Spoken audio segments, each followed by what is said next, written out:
Sarah sayangku, kita baru ngalami 30 kali ganda. Kita belum ngalami 60, belum ngalami 100. Dan tragedi itu terjadi. Elimelek dan kedua putranya, nama kedua putranya aneh. Lemah dan sakit-sakitan. Ya. Bagaimana kalau Anda ketemu dengan seorang pemuda, siapa namamu? Stroke. Ya. Siapa namamu? Oh, saya Stroke Van Cholera. Mau kawin dengan orang semacam itu? Artinya lemah dan sakit-sakitan. Heran sekali, saudara tahu bahwa Bethlehem mengeluarkan raja-raja. Dan Elimelek, saudaraku, garis keturunan Yehuda. David dilahirkan di sana dan Yesus Kristus. Surabaya ini, Bethlehemnya Indonesia. Mengeluarkan hamba-hamba Tuhan, mengeluarkan pejabat-pejabat yang takut Tuhan, dan wanita-wanita yang hebat harus keluar dari kota ini. Berikan tepuk tangan bagi Allah kita. Tepuk tangannya kayak gini, mau jadi hebat dari mana? Tepuk tangan yang meriah, katakan haleluya. Amin. Tidak ada salahnya wanita itu kuat. Ibu saya wanita yang kuat. Ibu mertua saya wanita yang hebat. Saya berani mengatakannya, saya hidup bersama dengan mereka. Hidup bersama mereka, tahu. You can be strong, but beautiful at the same time. Amin. Bukan kasar, strong. Sebab banyak wanita kasar. Kelihatan lemah lembut kalau ngomong. Ya. Saudara yang kasih Tuhan, kita lihat di sini, mereka melakukan satu kesalahan. Mereka meninggalkan hadirat Tuhan. Mereka menyeberang Yordan, tetapi perhatikan ini, mereka berani untuk menyeberang Yordan kedua kalinya untuk kembali kepada Tuhan. Anda harus melakukan crossover. Crossover bentuknya seperti apa? Mari kita lihat. Jangan berada di satu tempat di mana engkau tidak diberkati Tuhan. Harus berani untuk melangkah. Melintasi perbatasan. Dan ketika itu saya minta 3 wanita silakan maju kemari. Di sini aja. Ya, ada yang pakai syal begitu atau scarf pinjam. Ibu pinjam. Ya. Atau ibu aja yang jadi Naomi, ibu kemari. Saya minta 2 wanita datang kemari. Oke, inilah Naomi. Tapi ya wajahnya harus menderita karena suaminya baru meninggal, tidak ada masa depan, utangnya banyak, propertinya dikuasai. Ibu kelihatan terlalu cantik, yang wajahnya agak melankolis begitu. Oke, ada dua wanita mendekat. Ya oke. Oke, 1 Rut, 1 Orpa. Oke, mendekat. Haleluya. Orpa dulu. Mereka bertangis-tangisan, nangis dulu. Bertangis-tangisan, iya toh? Kamu jadi Orpa. Tahu artinya Orpa? Keras kepala. Enggak cuma di sini aja, kamu enggak keras kepala ini. Amin. Orpa mencium ibu mertuanya, cium dia. Setelah dia cium, dia bye-bye. Kamu kembali. Orpa is a good kisser. Lalu Rut datang. Lalu Rut berkata, Rut memeluk erat-erat mertuanya. Supaya lebih bagus berlutut peluk kakinya. Amin. Ya, oke. Nah, saudara perhatikan ada 2 macam orang percaya. Yang pertama itu cuma mau romans. Bukan romans, mau cuma pacaran. Mencium tapi habis itu bye-bye. Tetapi Rut loyal. Dia berkata apa? Jangan paksa aku meninggalkan engkau. Kemana engkau pergi, ke situ aku pergi.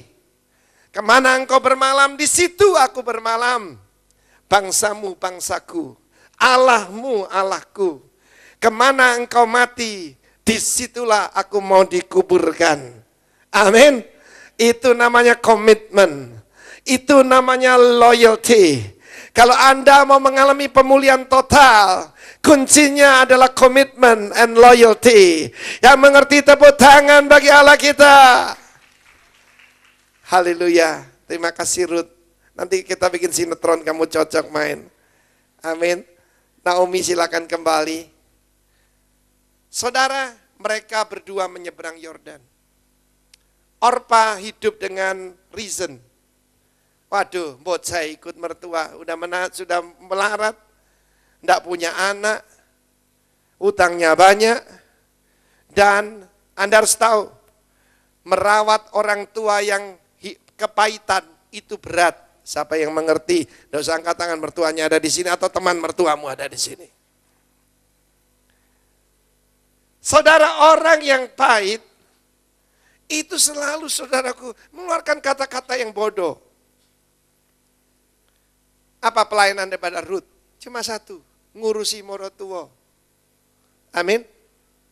Dia meninggalkan keluarganya, dia meninggalkan comfort zone, dia crossover, dia menyeberang Yordan, karena dia tahu ada satu yang mertuanya masih punya, itulah iman kepada Shaddai, iman kepada Yahweh, iman kepada Tuhan yang hidup. Dia tidak mau kembali lagi kepada Kemos. Moab, satu bangsa yang lahir karena incest, hubungan orang tua dengan anak. Lot dengan putrinya. Jadi bangsa Amon dan bangsa Moab yang jadi musuhnya Israel. Karena itu hari ini, mungkin suamimu agak menjengkelkan, mungkin suamimu pendidikannya kurang, mungkin suamimu berbuat kesalahan, tetapi di dalam kerajaan Allah, loyalty dinilai tinggi sekali. Amin. Suatu kali ada seorang ibu muda bertengkar, suaminya narik tangannya jatuh di tangga, suaminya dilaporkan polisi. Setelah lapor polisi tak baru ngomong saya bilang kamu ini bodoh sekali. Suami akan merasa terhina. Dan betul-betul saudaraku, mereka bercerai. Karena gengsi. Karena ayahnya seorang yang punya pangkat. Tidak layak anakku diberlakukan seperti ini. Saya mau beritahu kepada Anda, kalau ada tragedi ingat, Tuhan bisa merubahnya dari tumpukan abu menjadi kehidupan yang berbuah. Jangan berkata kenapa nasibku begini. Mengapa aku begini? Jangan saudaraku. Katakan begini, ku selalu bersyukur kepadamu. Besar setiamu di dalam hidupku. Segala yang ku perlu telah kau sediakan. Sungguh besarlah kasih setiamu. Ketika Ruth kembali bersama mertuanya, Naomi disambut. Firman Allah berkata dia mendengar batuan kembali, saya memberikan roti kepada umatnya. Saya mau beritahu, Tuhan selalu memberikan roti pada umatnya. Tapi kadang-kadang dia menguji apakah kita setia atau tidak.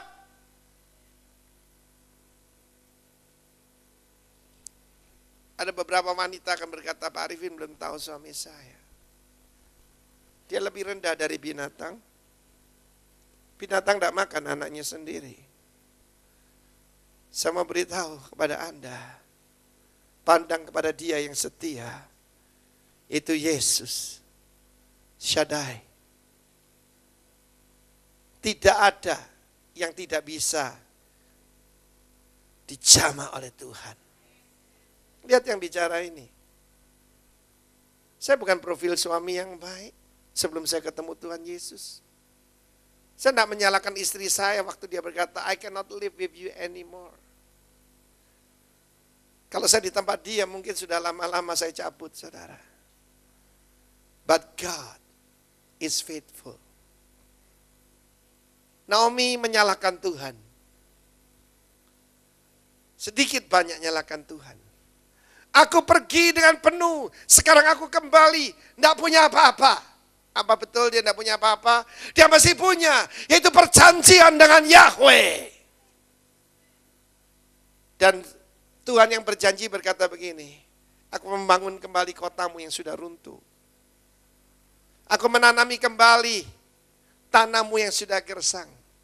Supaya bangsa-bangsa ini tahu bahwa akulah Tuhan yang menyatakan kasih dan setia. Dia berkata pada Israel, hei Israel, di mana kesetiaanmu?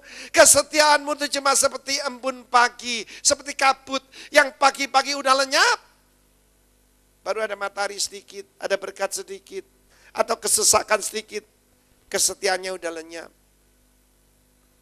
Tapi kita minta Tuhan loyalty. Amen. Ada orang tanya, Pak, adakah hari baik buat saya? Ada. Mulailah ucap syukur. Langsung hari itu jadi baik. Nah saudara dengar, ketika dia kembali,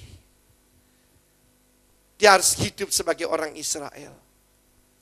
Orang Israel adalah satu bangsa dijamin yang tidak bisa bangkrut. Kenapa? Pertama, properti tidak boleh dijual. Dijadikan jaminan. Dikembalikan kalau tahun Yobel. Hutang 7 tahun tidak berlanjut. Harus dihapuskan pada tahun ke-7.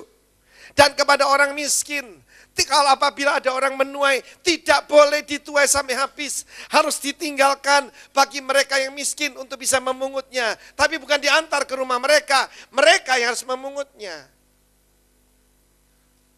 Ruth ini rajin. She's a diligent worker. Saudara mau kuncinya pemulihan? Rajin. Saya ingat kedua mama saya ini, dahsyat. Mami saya ini masih punya penghasilan. Umur masih muda, masih 86, tahun ini 87. Amin. Dia bisa berkata, kenapa saya mengalami kecelakaan, kenapa saya begini begitu. Anak saya semuanya orang mampu, saya tidak perlu bekerja. Enggak, buat apa enggak kerja, nanti linglung. Aku enggak mau pikun amit-amit, katanya intui. Amin. Sampai sekarang masih menyerahkan persepuluhan. Saya lihat jumlahnya, wah ini bukan penghasilan nenek-nenek ini. Ini penghasilan profesional. Amin. Saya kagum pada ibu mertua saya. Ketika ayah mertua jatuh usaha, mereka yang memulai Pujasera di Indonesia. Ya, yang saya tahu ya, di Surabaya pasti. Dulu di ujung Jalan Bengawan itu, ya, ada Chinese food, ada sate, mereka jual minuman. Ibu mertua saya waktu muda kerjanya cuma pesta-pesta. Ya, cuma happy-happy, minum wine, saudaraku, judi, senang-senang. Tapi saya masih ingat ketika dia masak teh. Dia berkata kita harus hidup. Waduh hebat. Saya bilang, saya bilang sama Vivi, pastikan kamu kayak mamamu itu, iso diajak melarat. Sebab apa? Waktu saya menikah dengan dia, saya tidak punya apa-apa, saudaraku. Saya masih ingat, tadi ada orang berkata, suami saya penghasilannya kurang, saya mau ceraikan dia cari yang lebih baik. Kristen lagi. Bahasa roh lagi ninggalkan rumah. Celaka enggak saudaraku? Saya bilang, waktu Vivi Sarah dapat saya, beli tempat tidur saya enggak bisa.